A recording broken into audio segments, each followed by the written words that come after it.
ध्यानमूलं गुरोर्मूर्ते पूजामूलं गुरुपदं मन्त्रमूलं गुरोर्वाक्यम्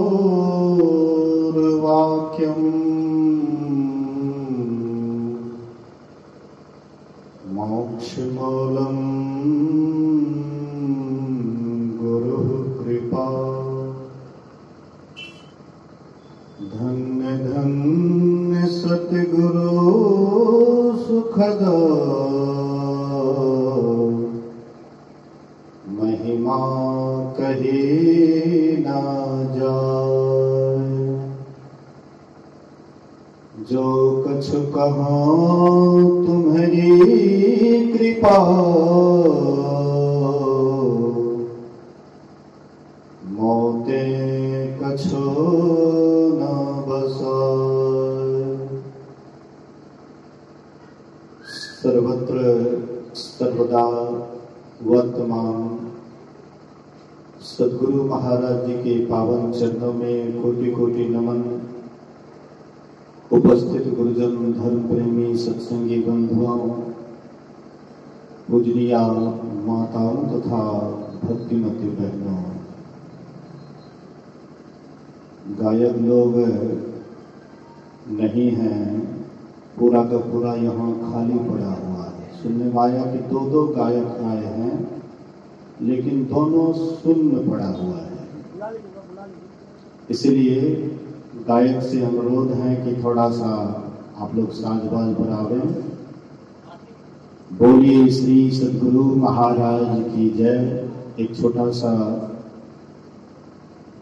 भजन आप लोगों के सेवा में गा रहा हूँ। गायक वादक थोड़ा अपने जगह को पकड़ लें।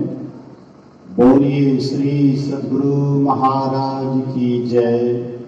श्री सद्गुरु महाराज की जय। श्री सद्गुरु महाराज की जय। मैं आगे आगे गाऊंगा, आप लोग पीछे से सहयोग देंगे। सब कोई गाने का कोशिश करेंगे, प्रयास करेंगे। हम अगर इस मुख से ईश्वर का नाम लेते हैं, परमात्मा का नाम लेते हैं, तो यह मुख पवित्र होता है। लेकिन इसी मुख से अगर हम किसी को गाली देते हैं या अपशब्द कहते हैं तो यह मुख अपवित्र होता है। तो आइए अपने मुख को पवित्र करने के लिए सब कोई एक भजन गाएंगे। मैं आगे आगे, आप लोग पीछे से गाएंगे। बोलिए श्री सद्गुरु महाराज की जय।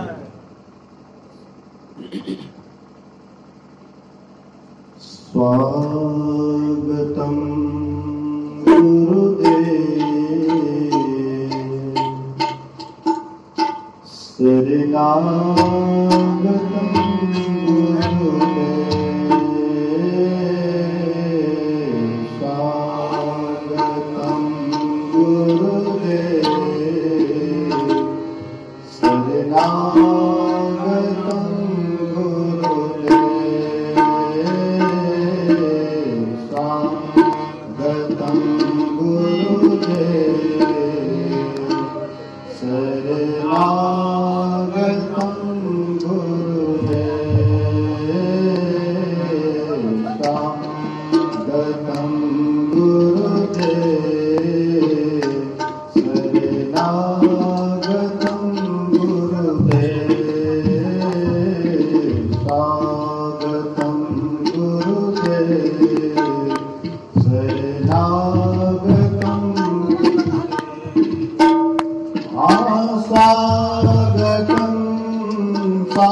सब आदमी एक बार जोर से बुलंद आवाज में जय जयकार करें। बोलिए श्री सद्गुरु महाराज की जय। अभी हम लोग 2 दिवसीय संतमत सत्संग के आज प्रथम दिन प्रथम पाली सत्संग में उपस्थित हैं। हम आप बहुत देर से पूर्ववक्ताओं से बहुत कुछ सुन चुके हैं। हमारे पूज्य स्वामी गौतमानंद जी महाराज बड़े ही सार गंभीर बात बोल रहे थे। मेरा शरीर तो पूरा रोमांचित, जब तक ये बोले मेरा शरीर रोम रोम खिल रहा था, बहुत अच्छा लग रहा था। क्योंकि भीतर वाली बात जल्दी आपको सुनाने के लिए नहीं मिलेंगे। सब बाहरी आडंबर की ही बात करते हैं। बाहर बाहर भटकाने वाले पूरे संसार में आपको मिलेंगे, लेकिन भीतर का रास्ता बताने वाले संसार में कोई बिरला ही होता है। और जो भीतर की तरफ जाता है, जो भीतर के सुख को जानते हैं, वही आपको भीतर वाले सुख के संबंध में बतलाएंगे। और जो केवल बाहर बाहर ही सुख ढूंढ रहे हैं, बाहर बाहर ही दौड़ लगा रहे हैं, उनको तो मन में होता है कि बाहर में ही सुख मिलेगा। गुरु महाराज जी कहते हैं, मृगवारी सम सब ही प्रपंचन, विषय सब दुख रूप है, निज सूरत को इनसे हटा प्रभु में लगाना चाहिए। हम लोग तोता की तरह रोज रोज इस बात को रटते हैं, लेकिन फर्क जीवन में कोई नहीं पड़ता है, कुछ नहीं पड़ता है।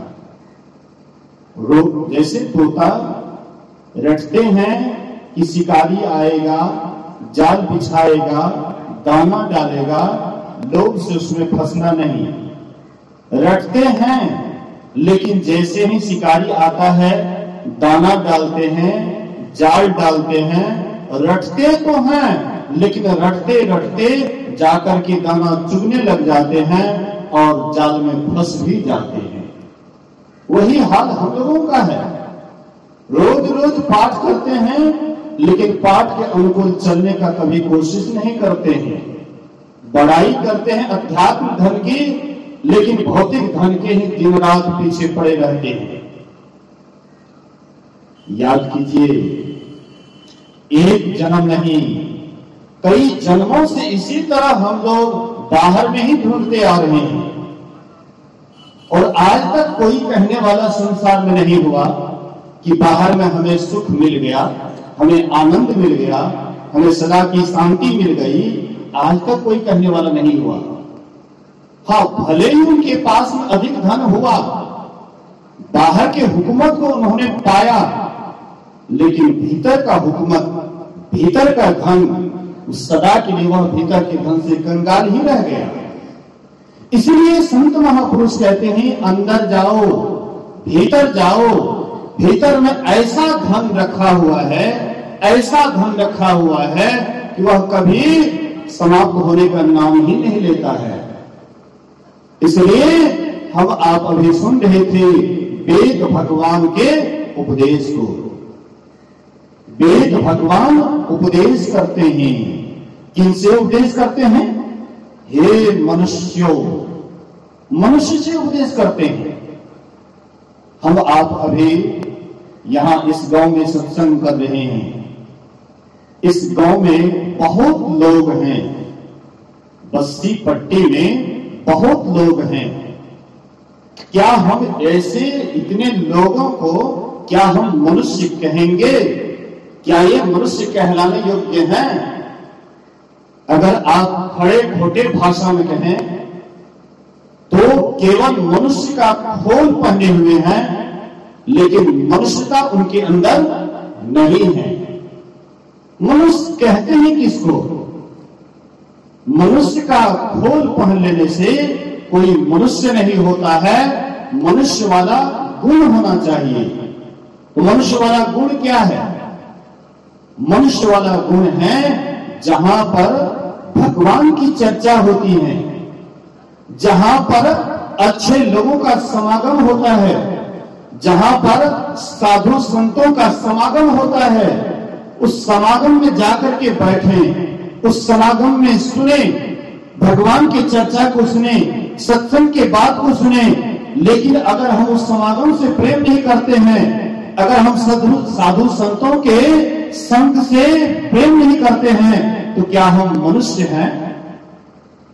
उत्तर गीता में भगवान कृष्ण कहते हैं, आहार निद्रा भय मिथुनं च सामान्यमेतत् पशुभिः नराणां ज्ञानं नराणामधिकं विशेषो ज्ञानेन हीना पशुभिः समाना।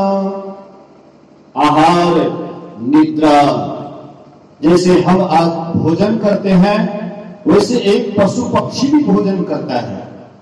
जैसे हम आप रात में सोते हैं, एक पशु पक्षी भी रात में सोता है।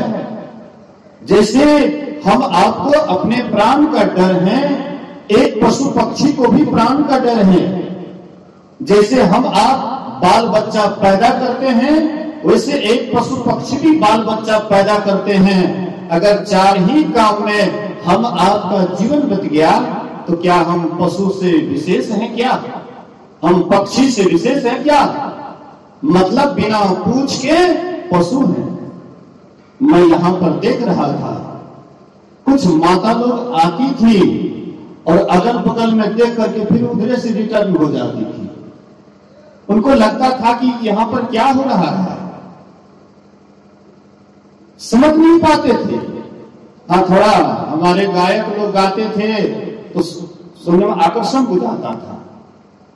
गुरु महाराज जी जब शुरुआत में संत मत का प्रचार करने लगे थे तो लोग बैठना नहीं चाहते थे सत्संग में, सोचते थे कि क्या बोल रहे हैं, क्या कहेंगे नहीं कहेंगे, ये संत मत क्या होता है। लोग अलग हट करके कहते थे कि पता नहीं क्या करेंगे, क्या कहेंगे, क्या नहीं कहेंगे। तो गुरु महाराज जी पूज्य मोती बाबा को कहते थे, मोतीलाल तुम डफरी लेकर के नाचो गाओ। तो बाबा क्या करते थे, नाचने लगते थे, गाने लगते थे। तो कुछ माता लोग कहती थी कि देखो देखो बाबा जी नाचता है, चलो चलो तो देखते हैं क्या होता है। तो वहां पर लोग धीरे धीरे इकट्ठा होते थे और उसके बाद गुरु महाराज जी अपना ब्रह्म ज्ञान सुनाते थे। ऐसे ही हमारे गायक वादक लोग जो गाते हैं तो लोगों का आकर्षण बुझाता है, और गाना छोड़ देते हैं तो फिर निरस बुझाने लग जाता है। सोचता है कि क्या होगा नहीं होगा, यहाँ पर क्या सुनाया जाएगा नहीं सुनाया जाएगा, कहाँ के महात्मा आए हैं, बहुत सारी बात, बहुत प्रश्न मन में आता है। लेकिन कम से कम बैठिए तो सही, बैठ करके सुनिए तो सही। हमारे स्वामी जी जो बोल रहे थे बड़े गंभीर बात बोल रहे थे, अंतर मार्ग की बात बतला रहे थे, और कोई अच्छे साधक ही इनकी बात को गहराई से सुनते होंगे। हमारे पूज्य मोती बाबा यहां से उठ करके चले गए और इशारा करते हैं कि कौन पाठ बोले की बोले छे बाबा। हमको तो मतलब जो है हम सोचे कि आप जिधर जा रहे हैं चले जाइए, लेकिन बाबा जी बोल रहे बोलने दीजिए। बाबा बहुत बढ़िया बात बोल रहे हैं, साधक के लिए बहुत सुंदर बात बोल रहे हैं। आंतरिक बात, भीतरी बात कोई कोई सुनाने के लिए मिलता है। इसीलिए वेद भगवान उपदेश करते हैं, हे मनुष्यों, जगत प्रसव करता, संसार को जिसने पैदा किया है, संसार को जिसने बनाया है, उसको प्राप्त करने के लिए तत्व ज्ञान की आवश्यकता है। वह परमात्मा तत्व रूप में कैसे हैं? हम आप राम राम बचपन से ही रटते आ रहे हैं, कृष्ण कृष्ण बचपन से ही रटते आ रहे हैं, गुरु गुरु बचपन से ही रटते आ रहे हैं। लेकिन आज तक हमने विचार किया कि वह राम कैसा है, वह कृष्ण कैसे हैं, वह भोले बाबा कैसे हैं, कभी इस पर विचार नहीं करते हैं। बचपन से लेकर के बुढ़ापे तक राम राम रटते रह जाते हैं, लेकिन राम के स्वरूप को कभी नहीं जानने का कोशिश करते हैं। लेकिन संत मत आपको राम के स्वरूप का ज्ञान बतलाता है कि राम क्या है, राम कैसे हैं। किसी ने गोस्वामी तुलसीदास जी महाराज से पूछे कि आप जो दिन रात राम राम रटते हैं, आपका राम कैसा है? तो गोस्वामी तुलसीदास जी महाराज कहते हैं, बिनु पद चले सुनाए बिनु काना, कर बिनु करम करई विधि नाना, आनन रहित सकल रस भोगी, बिनु बानी बकता बड़ जोगी। कहते हैं अगर तुम मेरे राम के संबंध में जानना चाहते हो तो मेरा राम कैसा है, बिनु पद चले, बिना पैर के वे सर्वत्र चलते हैं, सुनाए बिनु काना, बिना कान के वे सब कुछ सुनते हैं, कर बिनु कर्म करे विधि नाना, संसार के जितने भी काम हैं बिना हाथ के ही वे सब काम करते हैं। ऐसे राम को आप नहीं जानने का कोशिश करते हैं और केवल शरीर में जो आए उसी राम को आप जिंदगी भर जानते हैं, लेकिन इससे आपका काम नहीं चलेगा। इसलिए वेद भगवान उपदेश करते हैं, हे मनुष्यों, जगत प्रसव करता ईश्वर का तत्व ज्ञान प्राप्त करने के लिए पहले बुद्धि योग करो, अर्थात सत्संग करो। सत्संग से क्या लाभ होता है, सत्संग नहीं करने से क्या हानि होती है? सत्संग करने से आपके जीवन में परमात्मा का संग होता है। आज तक कोई कहने वाले हैं कि परमात्मा को हम इसी आंख से देखे हैं? कोई आज तक कहने वाले नहीं हुए संसार में कि हमने इसी आंख से परमात्मा को देखा। अगर कोई कहता है कि हमने इसी आंख से परमात्मा को देखा, वह झूठ बोलते हैं। भगवान राम कहते हैं, गोचर जहां लगी मन जाई, सो सब माया जानहु भाई। राम भगवान की बात को आप झुठला दीजिएगा। गोचर जहां लगी मन जाई, इंद्रियां जहां तक जाती है, आंख से जहां तक देखते हैं, सब माया ही माया है।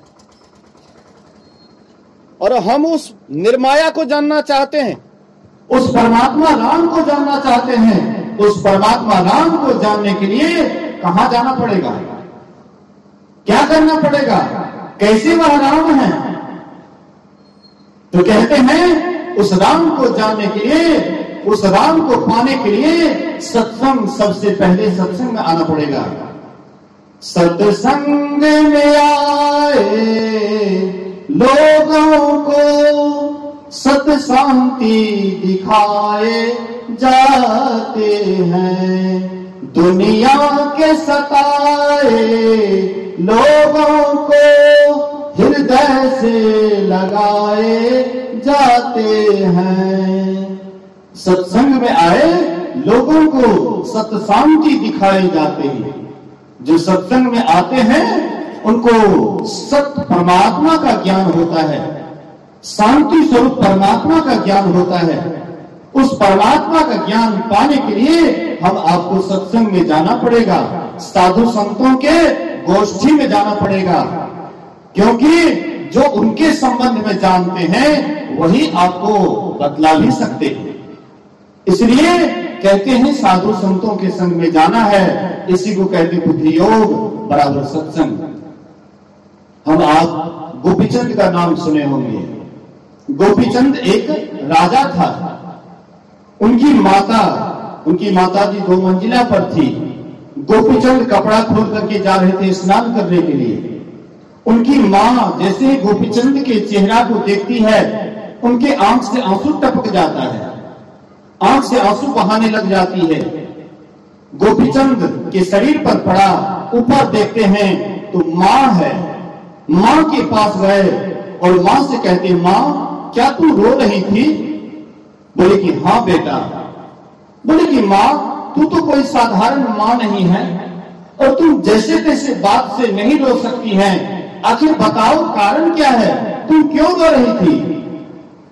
गोपीचंद की माँ कहती, बेटा तुम्हारे जैसे ही तुम्हारे पिताजी सुंदर था और वे आसार संसार को छोड़ करके चले गए। अफसोस बेटा तुम भी चले जाओगे, इसीलिए मैं रो रही थी। बोलेगी माँ कोई ऐसा उपाय है जिससे कि मैं ये आसार संसार से कभी जाऊं ही नहीं, सदा के लिए अमृत को पालूं, सदा के लिए मृत्यु मुख को तोड़ दूं? बोले कि हाँ बेटा उपाय है। बोले क्या उपाय है? बोले कि बेटा ये संतों के पास उपाय है। जब तक महापुरुषों के पास नहीं जाओगे, साधु संतों के पास नहीं जाओगे, तब तक ये उपाय नहीं मिल सकता है। इसलिए अभी वर्तमान में गोरखनाथ जी महाराज एक अच्छे महापुरुष हैं, महायोगी हैं। इसलिए बेटा जाओ और उनसे युक्ति जान करके साधना करोगे, बेटा तुम भी अमर हो जाओगे। महाराज की जय। गोपीचंद वहां से गए, महायोगी गोरखनाथ जी महाराज के चरण शरण में प्रणाम करते हैं और कहते हैं गुरुदेव मैं आपसे अमृत पाने के लिए आया हूं, अमृत की विद्या को पाने के लिए आया हूं। बोले कि अवश्य आओ बेटा। उनको अपने नजदीक बिठाते हैं, उनको भजन भेद बतला दिए, भक्ति की युक्ति बतला दिए और वे मनोयोग पूर्वक साधना करने लगे। लगभग 12 वर्ष किए होंगे साधना। उसके बाद कहते हैं बेटा जाओ अपना घर और अपनी माँ से भिक्षा लाओ। अपनी माँ के पास गए और जाकर के माँ को प्रणाम करते हैं और कहते हैं माँ मैं तुमसे भिक्षा के लिए आया हूं, गुरुदेव ने भेजा है।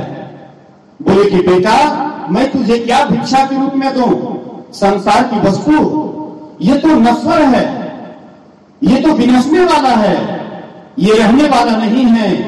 इसलिए मैं कुछ उपदेश दे रही हूं जिसको अगर तुम धारण कर लोगे तो तुम्हारा जीवन सदा के लिए सार्थक और सफल हो जाएगा।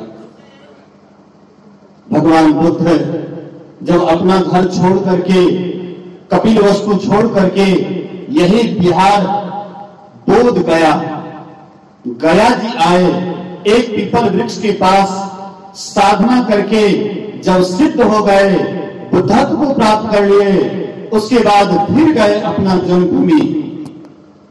6-7 वर्षों के बाद अपना जन्मभूमि जाते हैं।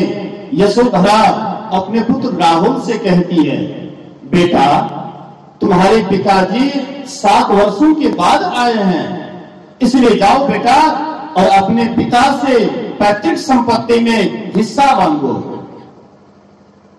राहुल गए और जाकर के भगवान बुद्ध के चरण में प्रणाम करते हैं और कहते हैं कि आप मेरे पिता महाराज हैं। बोले कि हाँ बेटा, मैं तुम्हारा पिता हूं। बोले कि क्या आप पैतृक संपत्ति में हिस्सा देंगे? बोले अवश्य, लेकिन बेटा कान खोल करके सुन लो, मेरे पास में सांसारिक संपत्ति नहीं है, ना सोना है, ना चांदी है, ना हीरे हैं, ना जवाहरात हैं। बेटा मेरे पास में संसार की कोई संपत्ति नहीं है, मैं स्वयं इच्छा करके भोजन करता हूं। लेकिन बेटा ये मत समझना कि मेरे पास संपत्ति नहीं है, मेरे पास ऐसी संपत्ति है जो सदा के लिए तुमको अमरता प्रदान कर देंगे। अनमोल निधि है, अनमोल संपत्ति है। क्या तुम वह अनमोल संपत्ति में हिस्सा लोगे? बोले अगर पिता महाराज देने के लिए तैयार हैं तो मैं भी देने के लिए तैयार हूं। बोले कि फिर तैयार हो जाओ। बोले कि अवश्य तैयार हूं। सारिपुत्र से कहते, सारिपुत्र इसको मुंडन कर दो। उसका मुंडन कर दिए। भिक्षा पात्र हाथ में दे दो, भिक्षा पात्र हाथ में दे दिए। गेरुआ वस्त्र पहना दो, गेरुआ वस्त्र पहना दिए। बोले कि चल मेरे साथ, मैं तुझे उस एकांत में वह अनमोल निधि बतलाऊंगा, वह अनमोल खजाना बतलाऊंगा जिसको पाने के बाद तुम्हारा कंगाली सदा के लिए दूर हो जाएगा। बेज ऐसा भी हो जिसका ऊंचा ख्याल है, दीन देखते बाहर से, भीतर से मालो माल है। कोई कहता भिक्षु, कोई कहता कंगाल है। महर्षि शाही स्वामी जी महाराज कहा करते थे, कहने न दो। कोई अगर तुमको भिक्षु कहता है, कोई कंगाल कहता है, कहने दो, लेकिन गुदरी पहने हुए वह गुदरी का लाल है।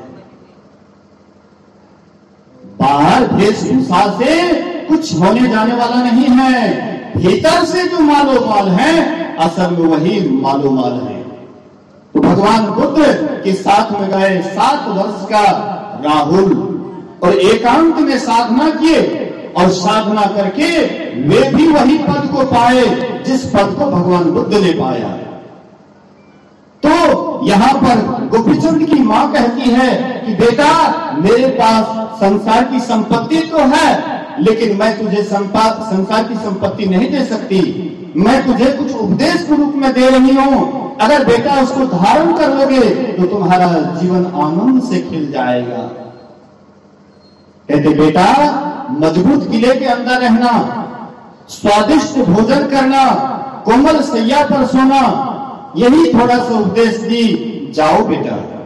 बोले कि मां ये मेरे लिए बिल्कुल विपरीत बात कर रही है। मजबूत किले के अंदर, मजबूत गढ़ के अंदर कौन रह सकता है?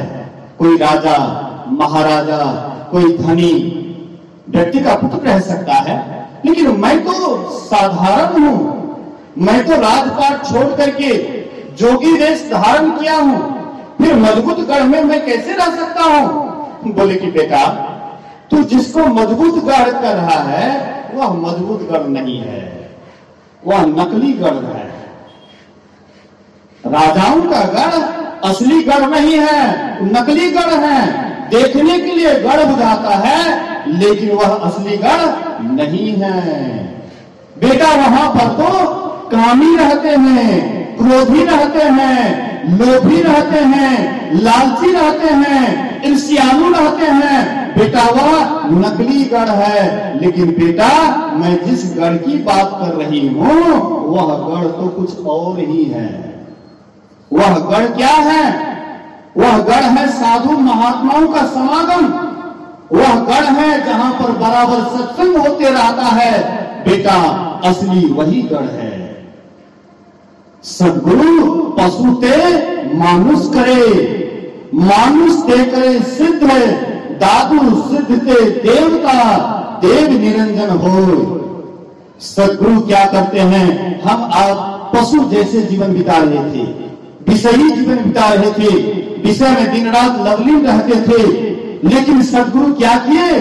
तो विषय में डुबकी लगाने वाले पशु को मनुष्य बनाते हैं, अर्थात उसको कर्तव्य कर्म बतलाते हैं, सदाचार शिष्टाचार सुचाचार का पालन बतलाते हैं। जब हम सद्गुरु के अनुसार चलते हैं तब हम पशु जैसे जीवन बिताने वाले मनुष्य बन जाते हैं। और इतने पर ही संत सद्गुरु हमें छोड़ नहीं देते हैं। उसके बाद में क्या करते हैं? सद्गुरु पशु ते मानुष करे, मानुष ते करे सिद्ध।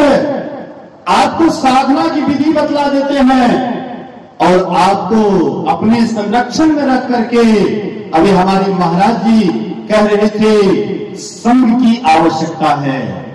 बुद्धम शरणम गच्छामि, संघम शरणम गच्छामि, धम्मम शरणम गच्छामि। बुद्धम शरणम गच्छामि मतलब गुरु के शरण में आओ। संघम शरणम गच्छामि अर्थात सत्संग के शरण में आओ। धम्मम शरणम गच्छामि अर्थात ध्यान के शरण में आओ। तो हम अब साधु संतों के संग में जाते हैं, सद्गुरु के संग में जाते हैं, तो वे हमें क्या करते हैं? साधना का विधि बतला करके, साध में रह करके साधना करते हैं। हम आप सिद्ध हो जाते हैं, हमारे अंदर में शक्ति हो जाती है, हम बहुत कुछ हमारे अंदर में आ जाता है। अष्ट सिद्धि नव निधि के दाता, असबर दिन्ही जानकी माता, ये सारी सिद्धियां आ जाती हैं, हम सिद्ध हो जाते हैं। लेकिन इतने पर ही वे छोड़ नहीं देते हैं, देव तुल्य हो जाते हैं हम। सद्गुरु क्या करते हैं? देवता के जैसे बना देते हैं, देवी देवता की तरह लोग पूजने लग जाते हैं। लेकिन इस पर भी सद्गुरु आपका पीछा नहीं छोड़ देते हैं। तब आपको क्या करते हैं? निरंजन बना देते हैं, निर्विकार बना देते हैं, परमात्मा ही बना देते हैं। इसलिए सद्गुरु की आवश्यकता है, संघ की आवश्यकता है, सत्संग की आवश्यकता है। बोले कि बेटा मजबूत गढ़ अर्थात सत्संग है। बोले कि मां ये तो समझ गया कि मजबूत गढ़ सत्संग है, साधु संतों का जहां समागम होता है वहां बराबर जाना चाहिए, ये तो ठीक है। लेकिन स्वादिष्ट भोजन, मैं तो एक योगी ठहरा, कभी खुआ मलाई, कभी मुट्ठी भर चना और कभी उसमें भी मना। इसलिए लेकिन मेरे लिए स्वादिष्ट भोजन बराबर ये तो असंभव है। बोले कि बेटा तुमने समझा नहीं, बेटा जब तक भूख नहीं लगे तब तक भोजन मत करना, और जब भूख लगेगे, भूख जब लगेगा जो भी खाओगे बड़ा स्वादिष्ट मालूम पड़ेगा। मैं कोरियापट्टी मानगंज से लगभग 5 किलोमीटर कोरियापट्टी स्कूल था और वहां पर पैदल जाता था स्कूल पढ़ने के लिए। और वहां से जब आता था लगभग 5 बजे बहुत जोरों की भूख लग जाती थी, तो मां परोस करके देती थी। पहले 10 का खींच लेते थे और जब पेट भरने पर आता था तब कहते थे नमक नहीं है, मसाला नहीं है। और इसके पहले कोई फरमाइश नहीं, इसके पहले मतलब 10 तक खींच लिए, अब पेट भरने पर हुआ तो स्वादने लग गए, ये बढ़िया नहीं है, वो बढ़िया नहीं है। इसलिए भूख लगने पर जो भी खाओगे बेटा बहुत अच्छा लगेगा, बड़ा स्वादिष्ट मालूम पड़ेगा। यही है स्वादिष्ट भोजन, कोमल सैया। बोले कि बेटा जब तक नींद नहीं आएगी तब तक मत सोना, ध्यान करते रहना, और जब नींद आ जाएगी तो नींद ना माने टूटी खाट, नींद आने के बाद नहीं देखेंगे कि बिछावन कैसा है, सुंदर से सुंदर बिछावन है लेकिन नींद नहीं आ रही है तो आपको बड़ा ही परेशानी बुझाएगा, टेंशन बुझाएगा, दिमाग पर चिंता बुझाएगा, लगेगा कि ओह जीवन बेकार है। इसलिए संत महापुरुष कहते हैं कि हम आप भी इस उपदेश को समझें। गुरु महाराज कहते थे ये उपदेश सबके योग्य है, सबको ही इस उपदेश पर चल सकते हैं जो उपदेश गोपीचंद को बतलाए थे।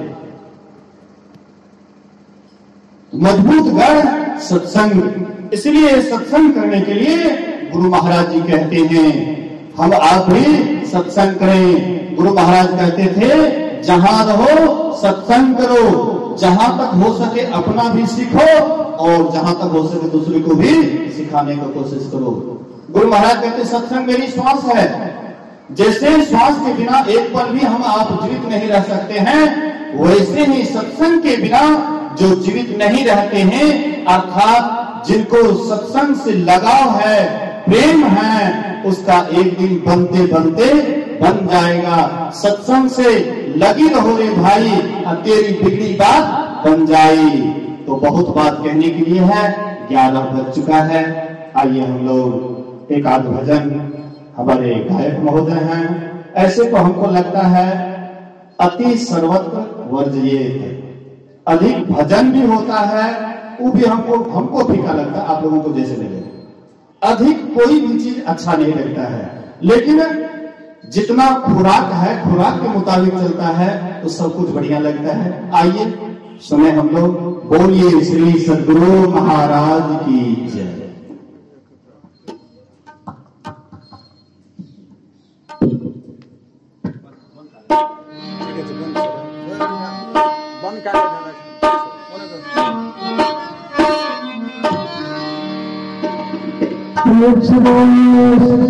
सद्गुरु महाराज की जय। हम लोग मुंह को खोले, हम लोग बराबर सुना करते हैं कैसेट में, बेकार वो मुख है जो रहे व्यर्थ बातों में, संसार की बातों को हम लोग सदा संलग्न रहते हैं, बिल्कुल समझ नहीं मिलती है गाँव की आबादी कितनी अधिक है। भाई साहब कह रहे थे अधिक काम धंधा का समय है, मैंने कहा गायक महोदय